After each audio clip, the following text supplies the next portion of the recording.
Hello, I'm Cokie Roberts, speaking to you from Washington, D.C., the city Americans love to hate.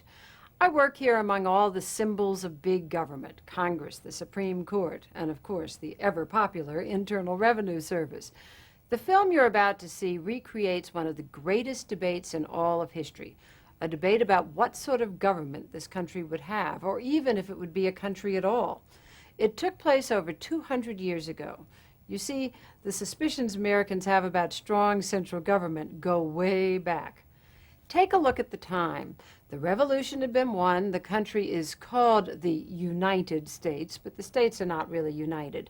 Delaware, Virginia, New York, and the rest are acting like 13 separate little countries, fighting with each other, not paying off the war debt. It was chaos. What to do? We know what people were arguing about because we have their diaries, passionate letters, and angry newspaper articles. But what if television, with its talk shows, news flashes, and political spots, had been around then? That's the premise of this award-winning program, to use the technologies of modern-day television to cover the debates as they unfold day by day in one crucial state, New York.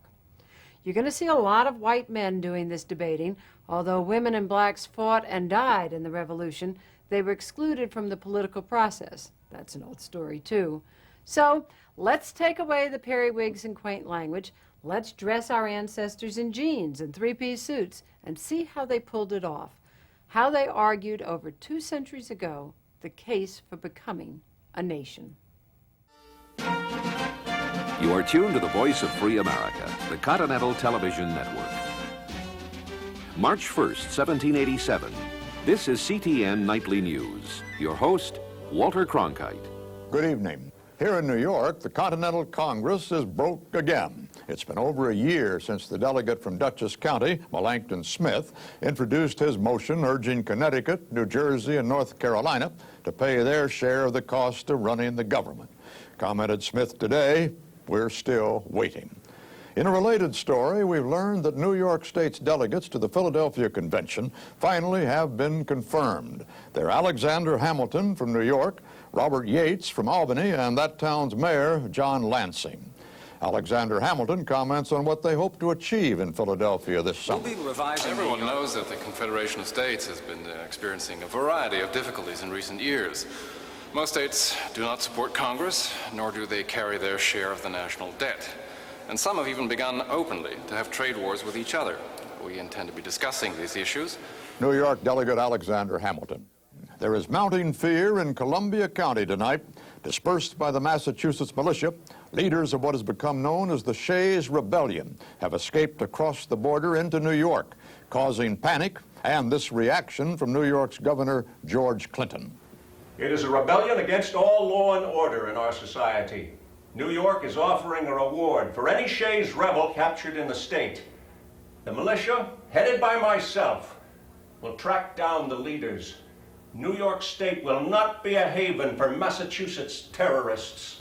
What is behind this unrest? For a special report, we go to CTN's Massachusetts correspondent, Forrest Sawyer. Shays Rebellion is a rebellion of farmers, one further result of our faltering economy. Buying numbers, get your buying numbers right here. A farm auction in Worcester, an increasingly common sight in these hard times. Since last August, farmers unable to pay their taxes are going deeper and deeper into debt. In public auctions all over the state, farmers are losing their equipment, their livestock, and their land, everything they've fought and worked for. Some have become desperate men. We'll shut down the entire legal system by force if necessary. Men like Daniel Shays, a captain in the Revolutionary War, now himself an impoverished farmer. For Shays and his men, armed rebellion seemed to be the only answer. We'll block the courts. We will not give up our farms. With guns, we defeated the redcoats from London. With guns, we will defeat these tyrants from the State House in Boston. All right. By last month, this band of insurgents had grown to the size of a small army, 1,800 men.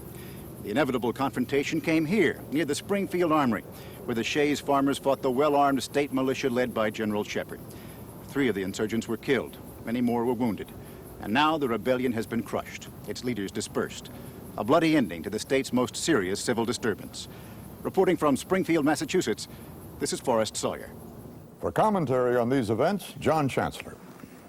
Walter, the Shays Rebellion is just the tip of the iceberg. There is a general breakdown of confidence in government. Our loose confederation of states is just not working.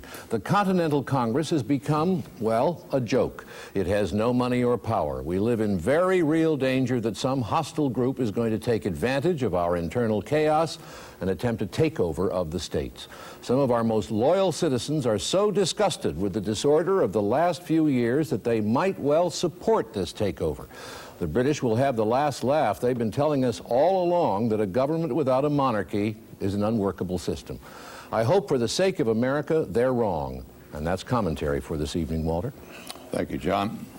In a speech before New York City's Chamber of Commerce today, Secretary of Foreign Affairs John Jay reported that 2 more American ships, the Boston and the Hudson, have been captured by pirates off the coast of Tripoli.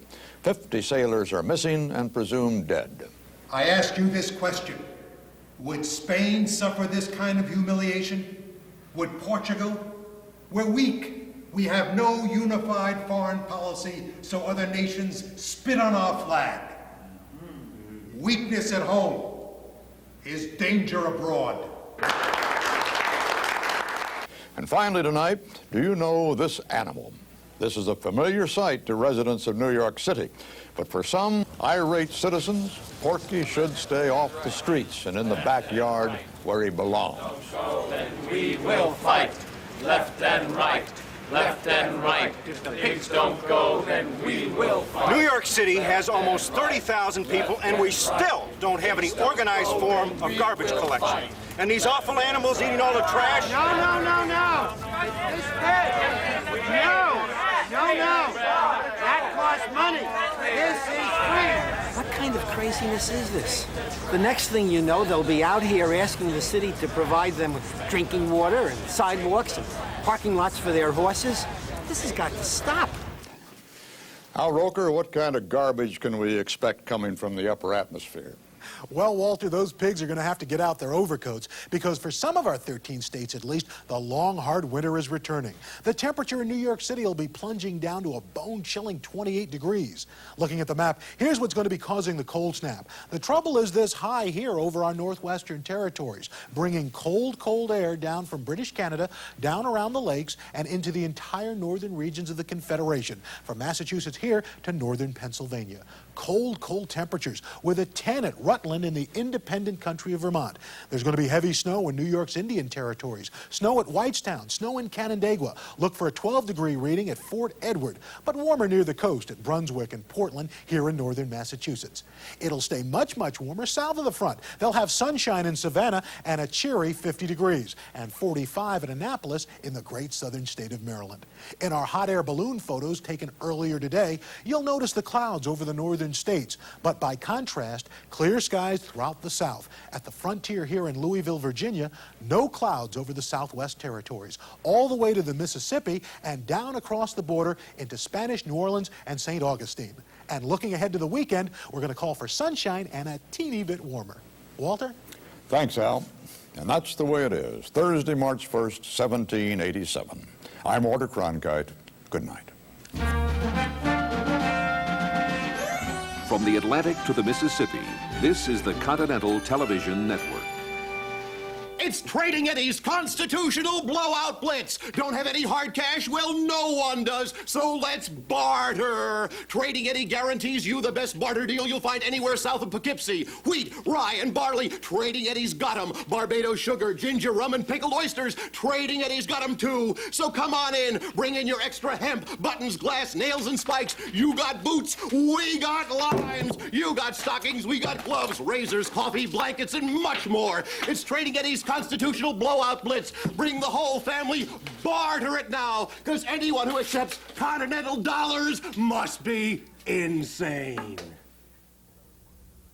7 months later, September 28th, 1787. The proposed Constitution, just signed in Philadelphia, must now be ratified by the 13 states. In New York State, the fight has already begun.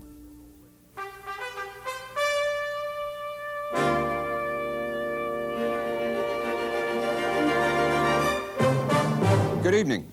For almost 5 months, there's been a total press blackout at the Philadelphia Convention. And under this pledge of secrecy, the best political minds of the country have been deliberating. Convened originally to iron out certain problems with the Articles of Confederation, the convention quickly became nothing short of a full-scale debate on a new form of national government. And here's the result of their labors, a rather brief document beginning, "We, the people of the United States." In its 7 articles, it does nothing less than completely redefine the government and power structure of this country. To become law, this new Constitution must be accepted by at least 9 of the 13 states. But across the country, a campaign against ratification has already begun. To comment, we have 3 delegates who represented New York State at the Philadelphia Convention. Joining us in our Albany studio, the mayor of that city, John Lansing, Jr., and Judge Robert Yates. And here in our New York studio, Alexander Hamilton, a lawyer. Judge Yates, I understand that even though you and Mayor Lansing participated in the debates, you strongly object to the document that finally came out. Why is that? First of all, let me point out that we didn't sign it. We didn't even stay to the end of the convention. The government of New York never authorized us to be part of a plan to deprive the state of its rights and its sovereignty. When it became clear by July that the convention had been taken over by a federalist clique, supported, by the way, by Mr. Hamilton, a clique determined to tear up the Articles of Confederation and set up a central government with unlimited powers, we packed our bags and went home. Mr. Hamilton's signature on this document is exactly that.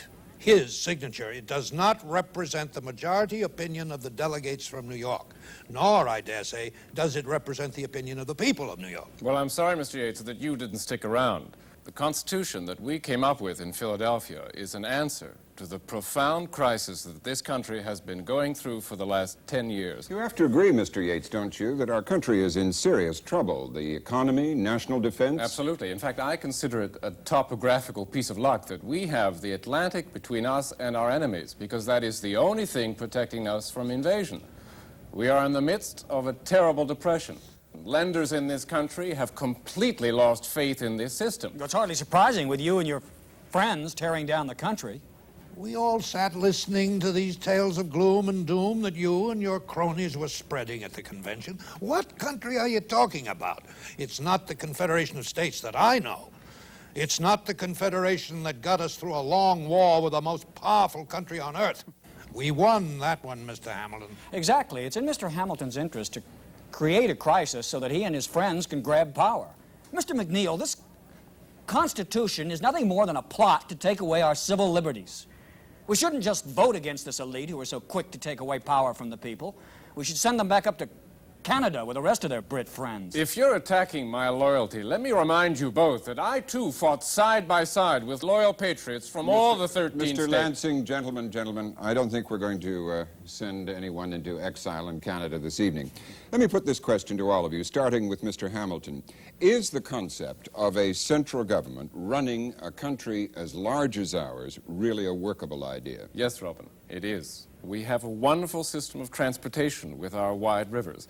We already trade with each other. We speak the same language. We are one people. We already, as a nation, have made war. What's your point, Hamilton? The point is that we are already a country, not 13 separate little republics. The question before us is very simply, do we want to become a strong nation or remain a weak one? But, Mr. Hamilton, your critics point to the size of this nation, 1,000 miles long, 800 miles from the ocean to the Mississippi, 4 million people. How can one central government really run such a huge country? Robin, the question... No problem for Mr. Hamilton. He grew up in the Caribbean. Maybe to him all Americans are exactly alike.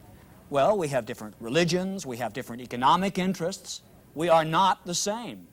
That's why we have 13 governments. Look around the world, Hamilton. Read your history books.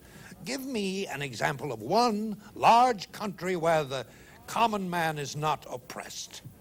true liberty, government by the people, for the people, is only possible in small republics. And what happens when these small republics start fighting with each other? We already have border disputes between Maryland, North Carolina, and Virginia, New Hampshire, Yes, and but New York. Now, you tell me to look at my history books. Well, I take a look at Europe, and I see a patchwork of small states whose borders are constantly changing and have experienced 2,000 years of war. What you both don't seem to understand, or don't want to, is that this country, our great nation, is in very real danger of falling apart. Mr. Hamilton is very clever at twisting words. Nobody is against a stronger confederation in matters of defense and trade. What we are against is this Constitution, which gives all sorts of massive powers to this central government. New Yorkers will be made to live under laws made up not by their neighbors, but by people from Georgia. How many New Yorkers have even spoken to someone from New Jersey, never mind Georgia?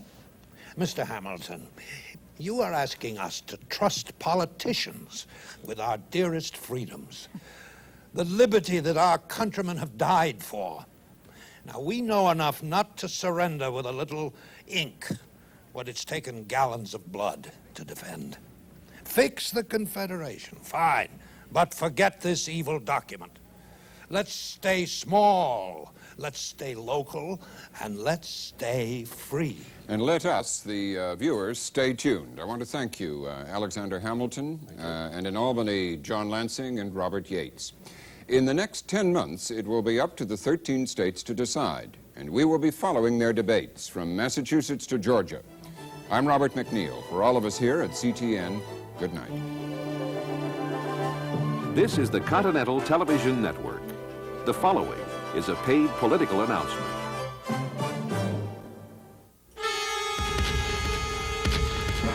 These are our ships on fire, prey to Barbary pirates. Where is the American Navy? These are British cannons, still controlling the western frontier of New York State. Where is the American Army? These are Spanish ships, controlling the Mississippi River, access to the Great Western Plains.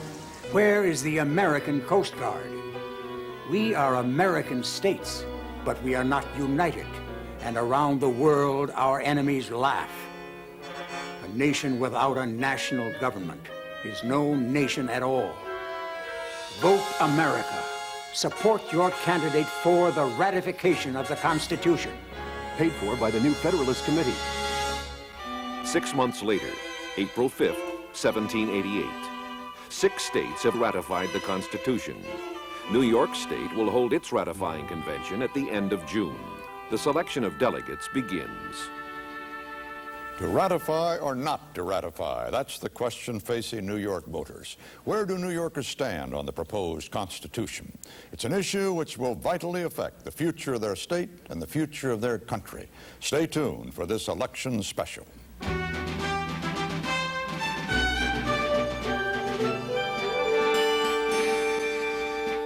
This news special is brought to you by Express Rider.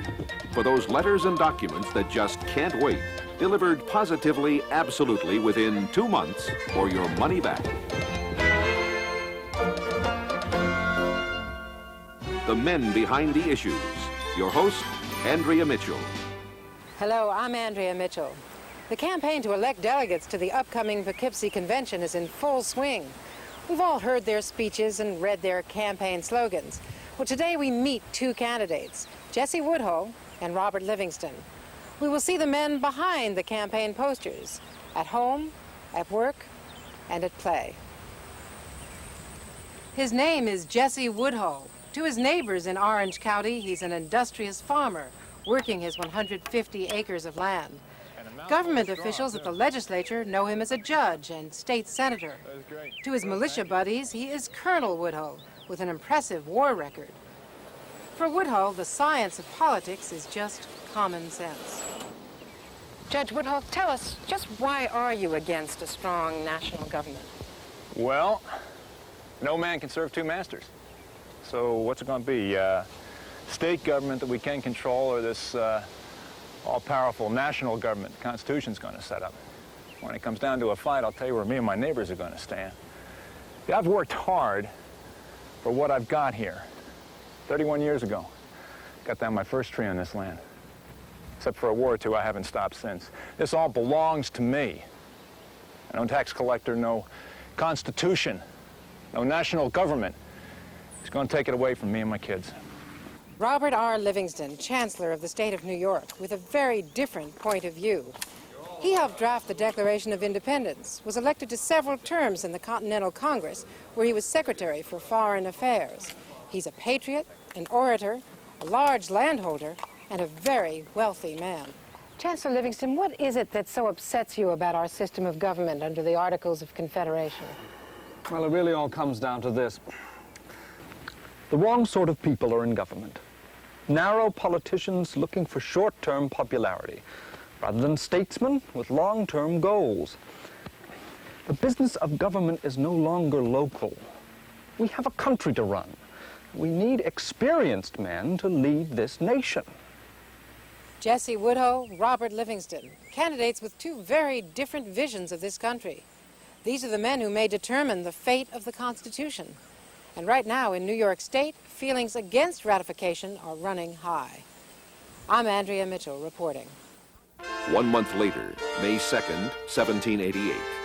New York has voted. Woodhull and Livingston won seats to the ratifying convention. The anti-federalists, the delegates against the Constitution, have won a huge majority.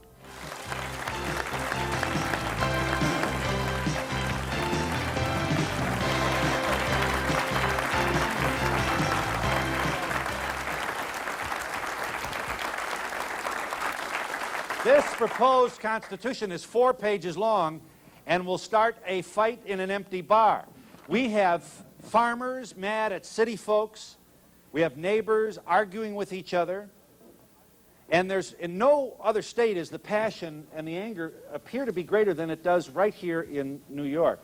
And we should say that in this audience are representatives from every county in New York, and we are pleased also to have on our program today 2 distinguished guests. Meet Chancellor Robert Livingston, a man you know well. As you know, he's a framer of the Declaration of Independence and a New York landowner. Mr. Livingston, it comes as no surprise to you that the major opposition appears to be the belief that the Constitution, which you so passionately support, is a document that will make government farther away from the people, a central, powerful, not really in touch with real folks. Why should the people, these people of the state of New York, ratify this proposed Constitution? Well, Phil, I think it's obvious that the Confederation of States has outlived its usefulness. The country has degenerated into chaos and economic depression. Now, we've had the best legal minds in the entire country have worked for 3 months on this wonderful document, and we ought to trust their judgment. What's best for the country. These people... You what? I wouldn't trust Mr. Livingston and his political cronies if there was a chorus of angels. Well,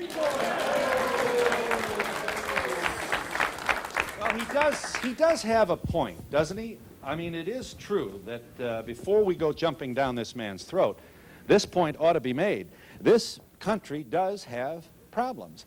Please welcome Jesse Woodhull. You know him as a former judge and a Revolutionary War hero.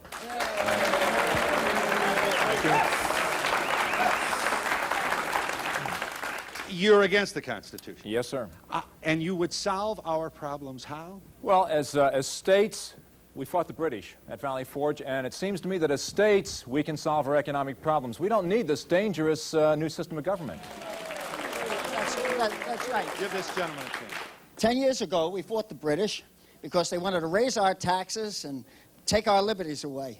I may just be a farmer from Albany County, but it seems to me that with your funny Constitution, you want to set up a president who's going to be just like a king in a faraway country. And you're going to make all the rules and make all the rich people even fatter and make all of us even poorer. Give the man a chance. You recognize Mr. Roosevelt, sir. We recognize Isaac Roosevelt. You are president of the, if you just give me a moment, you are president of the Bank of New York. You are a businessman, and I'm sure you're proud to be so. This gentleman who farms for a living claims that, among other things, this document will make you and your friends even richer. I would like to ask my friend, the farmer from Albany County, Why is it that you don't have any hard cash? I will tell you why you don't have any hard cash, because our country has no credit. Why is that? I will tell you why our country has no credit. Because these free 13 great states who are confederated but separated cannot get it together to pay even the interest on our foreign debt, which the Continental Congress asked for. I mean, we are a rich country, but we're flat broke. This is how I feel. Your state government, which you guys from the sticks are so very fond of, really has been getting a free ride. Because no, it gets most of its money. It gets almost all of its money from customs duties that they take on things that we import. In the city, we pay through the nose. We get nothing back. Now, please, you yak a lot about freedom and liberty, but all you really want to do is not pay your land taxes. Now, it seems to me that if we had one strong, unified government, and not 13 weak ones, then we can call ourselves a country, and we can get our people working again. Before we start choosing up sides here, this point should be made. Some of our states have their own Bill of Rights. Why shouldn't our national Constitution? What is so wrong with that, Judge Wood? No, exactly. I couldn't agree with you more here. You'll find that the distinguished gentleman sitting beside me, he's real willing to talk about trade with Jamaica. He's willing to talk about the problems with pirates off the coast of Libya. But he's very quiet about our fundamental rights, which are mysteriously missing from this Constitution. That's the primary purpose of our government, to protect and defend our civil rights. You tear up the Declaration.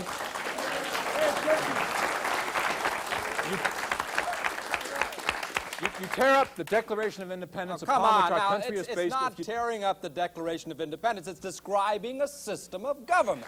Mr. Livingston, what's so bad about codifying these personal liberties? Why are you so hostile to the notion of saying freedom of speech is protected, freedom of assembly, freedom of the press, freedom of religion?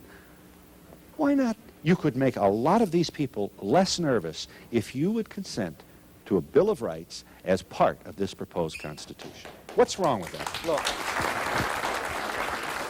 Phil, you can't list in this Constitution every freedom that we enjoy. Look, it doesn't specifically say that I am allowed to shave in the morning, but neither does it say that I can't. It's really quite simple, my dear sir. You don't have to write all our liberties down because the Constitution is not taking them away. We're not talking about your bathroom routine. We're talking about centralizing government. Now, you will write in black and white a bill that protects those basic civil liberties that we fought and died for, my dear sir. Or, I'll tell you, I'm not going to ratify the document.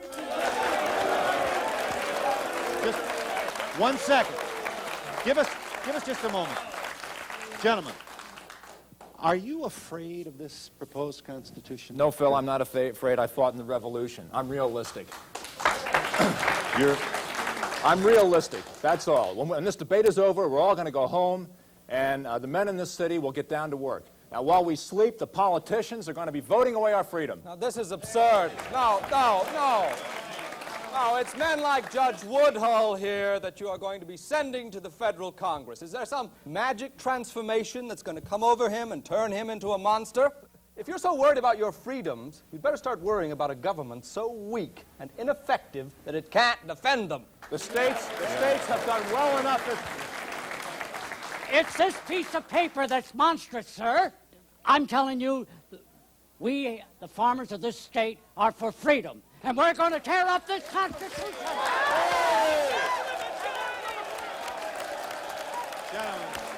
Gentlemen, we're in New York City discussing the Constitution. Sir. Yeah. All it says here is that the following is a paid political announcement.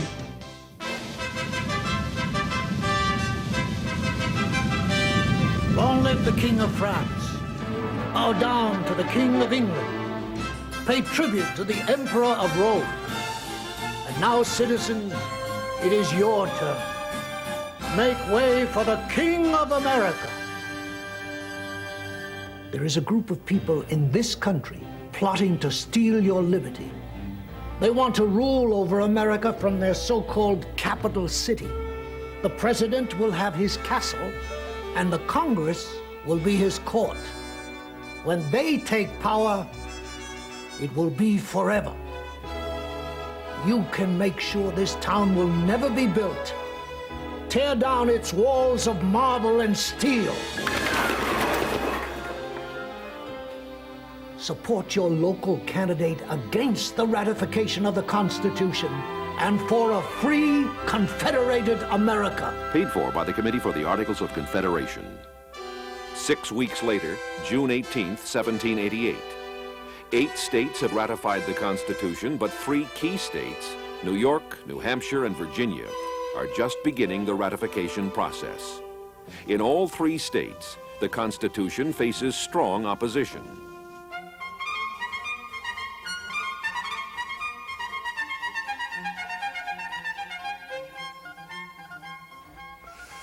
Good evening. Tomorrow, history will be made in the town of Poughkeepsie, 75 miles up the Hudson from New York City, as the ratifying convention begins in an ideal setting for what promises to be a climactic debate, and here's why.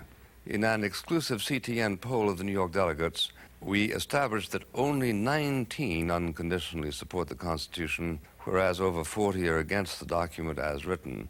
Our 2 guests today should be well known to viewers who have been following the debate over the past few months. New York lawyer Alexander Hamilton helped frame the Constitution at the Philadelphia Convention, and I think it's now an open secret that he, in fact, is one of the so-called anonymous authors of the Federalist Papers, which some have called brilliant, others, like our second guest, have attacked as deceptive propaganda. The Honorable Melancton Smith, a delegate from and former sheriff of Dutchess County. He's a lawyer, merchant, and owner of some of the best farmland in Queens. Welcome to Firing Line. Mr. Smith, your party seems to have a majority. This isn't going to be the rubber stamp approval of the Constitution that we have seen in other states. So let me ask you to comment, Mr. Smith. What happened in New York? Simple. We're winning. In this upcoming convention, the friends of the rights of mankind outnumber the advocates of tyranny over 2 to 1. There's probably no time since the Revolution when the rich and powerful have so little say in the running of this country. It's a victory for the little people. It is a victory for ambition and avarice of petty politicians who put their own personal interest above any national concern. Gentlemen, I think I can save you and the public a lot of time if we just cut down on the name-calling. Everybody knows you dislike each other intensely. But what we're out to decide isn't which of you should be more popular, but whether we should ratify the Constitution. So might we stick to the issues? Now, for me, as a believer in popular government, it all comes down to this. Who in government is going to represent the great mass of the people? Who's going to stand up for the interests of the ordinary person? Under Mr. Hamilton's Constitution, only 6 or 8 delegates from New York State will be sent to the so-called House of Representatives. These are going to be the rich and the famous and the well-connected. It's utterly simplistic. Not rich, but educated and capable. Look, the entire House of Representatives is going to have only 65 members. It's tiny. Be honest, Hamilton. You know darn well who's going to get elected. Yeah, be honest, Hamilton.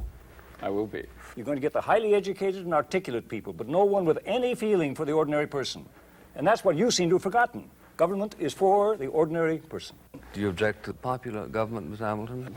Only in this sense that in the past record we have had shoemakers and carpenters running governments of the states, or what might be more appropriately termed petty republics, for the last 10 years. And everyone has lost respect and confidence in government. We need an aristocracy indeed, but it is an aristocracy of intelligence and experience. While Mr. Smith's reasoning, such as it is, just it escapes me. I mean, we are, after all, living in the 18th century. We cannot continue or afford to continue running a country on the scale of a town meeting. What system would you prefer? The slave colony in the West Indies where you grew up? That's pretty You'd be perfectly comfortable living under a monarchy. Look, Mr. Smith, I don't have to prove my loyalty to you, to anyone else. Okay, are you or are you not against popular government? I've sincerely been trying to understand why the Constitution has had such trouble here in New York. It is, after all, a practical plan which allows popular government a chance to work in the real world. Mr. Smith and his colleagues seem to be trapped in a kind of mindset of the 60s and 70s. At the time when the Articles of Confederation were adopted, a fundamental, and I think altogether too idealistic flaw, was the supposition that one, the states would get along together, and two, they would all voluntarily listen to the Continental Congress, neither of which has happened. In fact, we have tried this for 10 years, and it does not work. It works at protecting our liberties. It works at allowing the little person to be a part of government. But it is precisely these little people, as you refer to them, who would benefit most from a stable government. I think there is a world of difference between a representative government that acts in the people's interest and the people themselves running a government. Hold it, Hamilton. You proclaim power to the people, but if the people really had power, then we would have mob rule and no one would be free. In fact, our very property, as it is now, would be in danger. And this is precisely what has been happening in the state legislatures for the last 10 years. It's also the cause for so much instability in the business community. And we don't like it. No, we don't. You don't trust popular government, do you? Representatives who have to be really in touch with the feelings of their constituents. Because they can be recalled. And what is the Because result? they're up for re-election every single year. What is the result of that system? A kind of idiocy in action. Representatives who vote for a law one week and then the following week reverse it. And just when these gentlemen begin to understand the workings of government, they are sent back to their cows and the next bunch comes in. Why not do away with elections completely? Replace the power of the states with a nice permanent monarchy, Hamilton. Sounds interesting, doesn't it? I'm told that in France, Louis XVI has made the stagecoaches run on time. Because I believe in the rights of free men as passionately as anyone in America. Look, we've only got a few minutes, and we therefore don't have time for an exegesis of your entire case in favor of the Constitution. Why don't you pick up on the point that inflames the opposition so much? What is left if we go through with your Constitution of States' Rights? Well, I think that's the one thing we don't have to worry about. As Mr. Smith has amply demonstrated, people are very loyal to their local governments.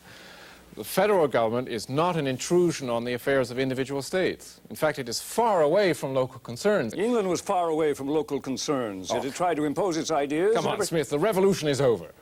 The federal government is not some kind of foreign power, nor are states' rights sacred. I might ask you, where does government get its authority to begin with? From the people, if you remember.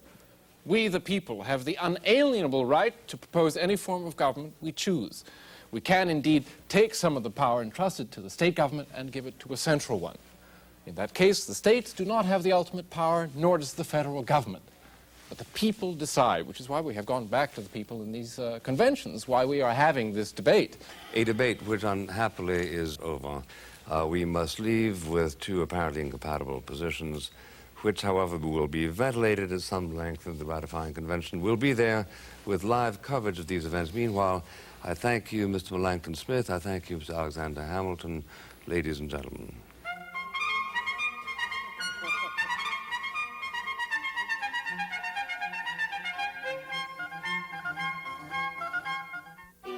Two weeks later, July 2nd, 1788, New Hampshire has just ratified the Constitution.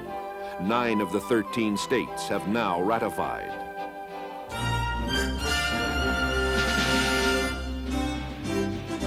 July 2nd, 1788, CTN's Convention Special. Welcome to CTN's continuing live reports from the New York Constitutional Convention. This passionate debate has now entered its third week. With ratification by New Hampshire announced here last Tuesday, the Constitution has its required two-thirds majority of the states. But the two most influential and populous states, New York and Virginia, are still debating ratification, and unanimous adoption of the Constitution is still far from certain. Our reporter, Charlene Hunter-Gault. What a debate it's been, sometimes noisy, often heated, with the greatest political minds of the state fighting for what they believe. Today, the delegates are discussing whether the Constitution should be ratified as is and amended later, as the Federalists claim, or whether New York State can make its list of amendments, including a Bill of Rights, a condition for ratification. Speaking for the Constitution is John Jay. Let's go to the floor. We're going to attach amendments to it, but then it becomes an entirely new document, and we'll have to go back to all the 13 states for approval. What I'm saying is, if you don't approve it exactly as it stands, and nobody thinks it's perfect. Hamilton told us it was written by God. Well, Even if you don't approve of it, once it is passed, it will be easy to amend with 3/4 of the states. Then starting the whole process over again, when you'll have to go back to all 13 states.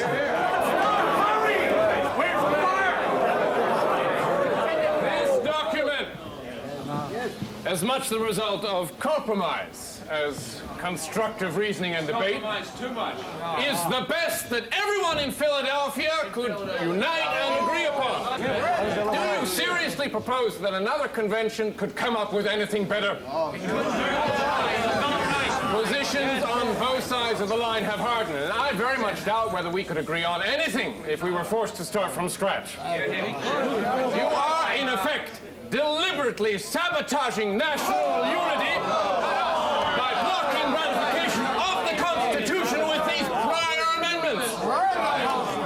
In the meantime, our country's problems are accumulating with compound interest.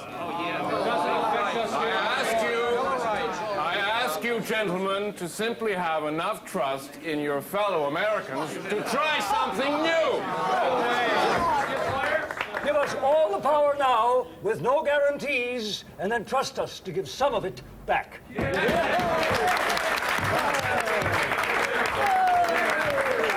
Have you ever, in the history of humanity, heard of a government voluntarily giving back power at this time? First the amendments, then the Constitution. Shred the Constitution! You advocate change without first giving it a chance to work. And you base these changes on the merest guess of what might happen. I say to you that time and experience will bring the Constitution to perfection. First, see what works and what doesn't. Then, make your changes. Our liberties are more important.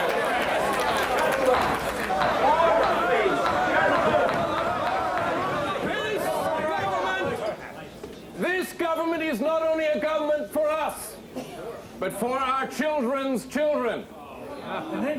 For times and situations that none of us can even imagine. But its great promise and strength of purpose will all come to nothing unless each and every state unanimously agrees to form a government that will work.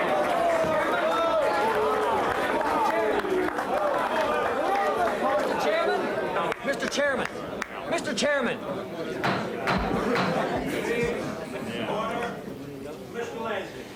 In fact, it will be extremely difficult to amend this Constitution.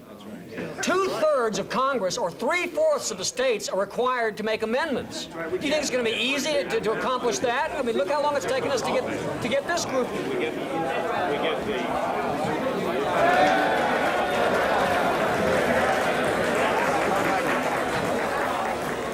I can't see what's happening from here. Fred? Charlene. Fred Graham. Charlene. Can you hear me? Charlene, we've just received news that has thrown this convention into an uproar.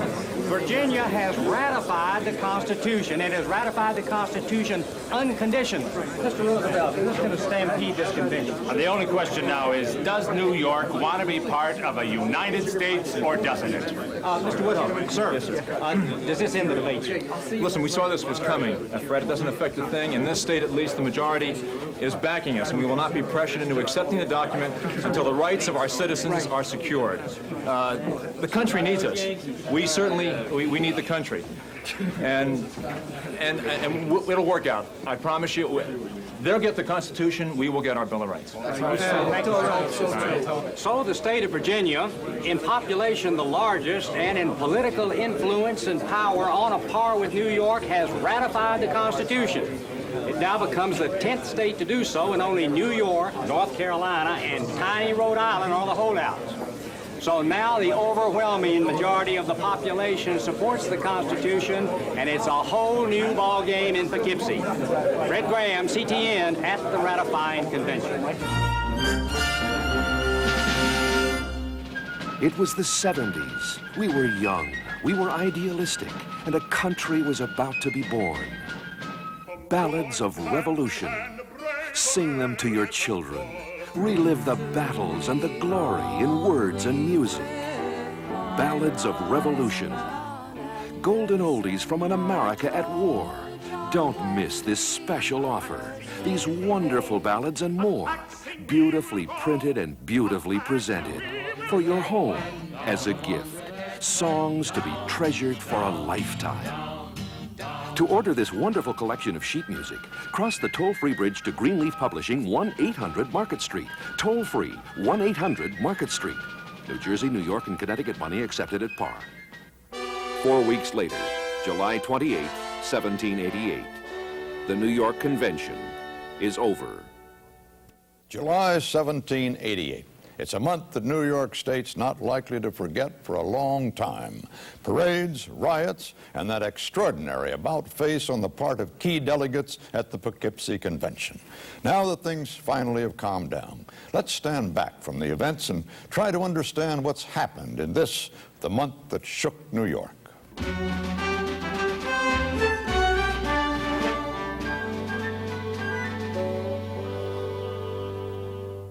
July 4th, 1788, Black Friday in Albany. This was the scene as pro- and anti-Constitution supporters rioted on Green Street. It started with an anti-demonstration in which a group of people publicly burned a copy of the Constitution to express in no uncertain terms their displeasure with the document. The Federalists were furious and quickly organized a counter-demonstration. The ensuing clash between the two gangs raged for several hours, leaving 18 wounded and 1 dead. But as passions were heating up in the street, they were cooling down on the floor of the Poughkeepsie Constitutional Convention. With the news of the victory in Virginia, the Federalist oratory stopped abruptly. They knew they were badly outnumbered and had just been stalling until the results from New Hampshire and Virginia came in. They figured that the New York Convention would then have no choice but to ratify. It wasn't, as they found out, all that simple. From July 2nd until July 10th, while the Federalists remained uncharacteristically quiet, the majority debated the list of amendments, including a Bill of Rights that they were going to attach to the Constitution. Conditional ratification seemed certain, but the Federalists were in no mood for compromise. The other states have accepted the Constitution unconditionally. Soon, we're going to find ourselves aliens among our father's children. May I remind those opposing ratification that the city of New York is the source of most revenue for this state. If New York does not ratify, there are people in the city ready to take up arms and separate, forming a new... These are treasonous words, Mr. Hamilton. We are trying to keep order in this state. Let's not talk about breaking it up. The unstated theme of this debate, a north-south split in the state, had come out in the open. The people of New York City, home of the Continental Congress and a major center of trade, were largely for the Constitution. The small farmers to the north of the city, worried about land taxes and a loss of autonomy, were fiercely against it. Pressure from the city was particularly felt by anti-Federalist delegates like Melancton Smith and Samuel Jones, who have major business dealings here in Manhattan. I move that the Constitution be ratified upon condition that a Bill of Rights be attached to it. And I second that motion. And then, 2 days later... Mr. Smith, just 2 days ago, you'd support ratification only with a Bill of Rights. What happened today? Today, Fred, we reluctantly decided to drop the conditional ratification. But we are still discussing the right to withdraw from the Union if our amendments are not considered by Congress within a reasonable length of time. Thank you, sir. An incredible about-face. Smith, once the spokesman for the entire anti-group, is softening his position. His move threw the party into total disarray. There was talk of adjournment. Governor Clinton privately expressed great displeasure at this breaking of ranks within his group, a group that up to now had voted as a bloc. And then, in the middle of everything, the parade in New York City. This is how we reported it last Wednesday.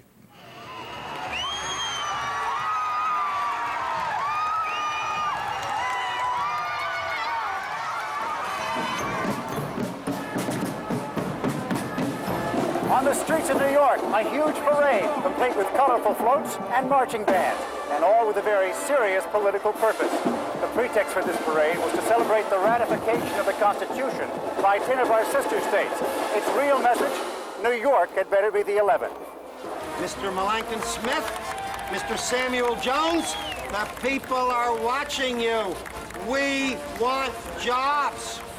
If you want to do business in this town, you better start acting in our interests. For many, this is the climax of the parade. It's been given various names: the Federal Ship, the Constitution. But finally, everyone agreed to name it the Hamilton, after the Constitution's strongest supporter, who is still doing battle in Poughkeepsie. As the ship is cheered on by the spectators, it salutes them back. The day had its ugly side. The office of the anti-federalist paper, the New York Journal, was looted, its presses smashed. Known supporters of the anti-federalist cause were careful to stay out of sight, far away from the main events. At the convention in Poughkeepsie, opposition to the Constitution continued to crumble. John, how did Hamilton and his party pull this off? Well, Walter, Hamilton, whose lofty speeches left them unmoved, nevertheless succeeded in planting the seeds of doubt. He scared them. Anti-Federalists, particularly men like Melanchthon Smith and Samuel Jones, were torn in two.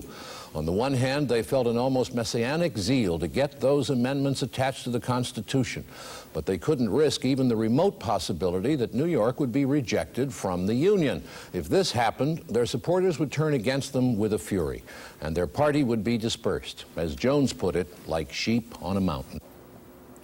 So, at the very last moment, despite their enormous majority, the opposition just seemed to have lost their nerve, and even men like Jesse Woodhull voted for ratification.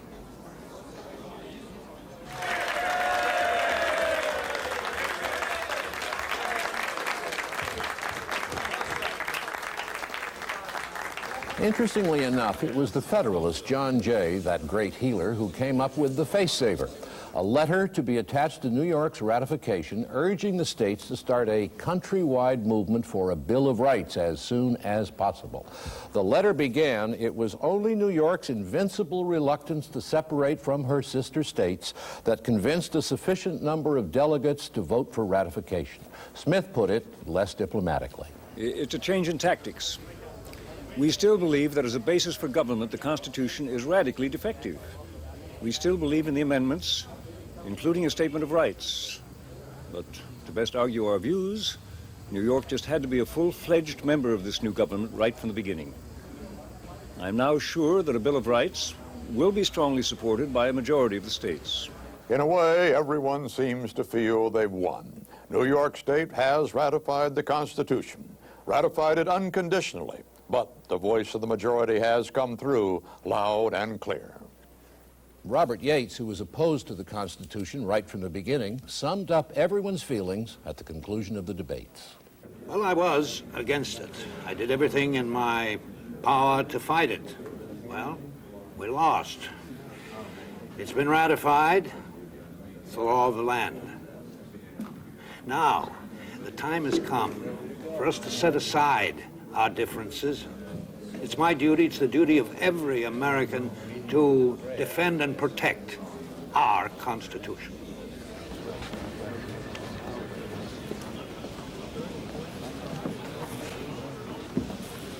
It was a squeaker, 27 against and only 30 supporting ratification.